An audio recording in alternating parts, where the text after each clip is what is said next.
Bottom of ডেকও তুলে নেব, যেটা হলো দুটো দুটো কার্ড তুলবো গাইস, বেশি কার্ড তুলবো না। ওকে, জাস্ট আমি একটা এনার্জি রিডিং, কি আপনাদের এনার্জি, সারাউন্ডিং এনার্জি জন্য আপনাদের জন্য এঞ্জেলস কি মেসেজ নিয়ে এসেছে। ওকে গাইস, সো দুটো কার্ড চলে এসেছে, কিছু কিছু অ্যাডভাইজেসও আপনাদের জন্য থাকবে আজকে। ওকে, সো ফার্স্ট অফ অল আমি এই দিকটা যাচ্ছি। আমি দেখতে পাচ্ছি গাইজ আপনাদের লাইফে একটা টাওয়ার মোমেন্ট ছিল, একটা tower moment in the sense একটা টাইম পিরিয়ড ছিল আপনারা যেটা কাটিয়ে এসেছেন, বা ওই টাইম পিরিয়ডটা আপনাদের লাইফে এখন আছে।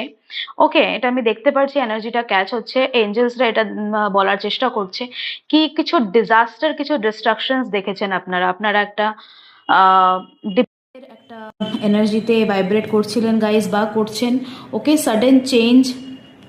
দেখুন, আমাদের লাইফে যখন টাওয়ার মোমেন্ট আসে আমরা একটু ডিপ্রেস হয়ে যাই, স্যাড এনার্জিতে চলে যাই, বাট অ্যাট দ্য এন্ড কিন্তু কিছু ভালোই আমাদের জন্য আসে। যখন আমাদের লাইফের একটা ফেজ শেষ হয়ে গিয়ে আরেকটা ফেজে আমরা এন্টার করি, তো ওই ফেজটা শেষ হতে একটু আমাদেরকে এপাশ ওপাশ ফিলিংস আমাদেরকে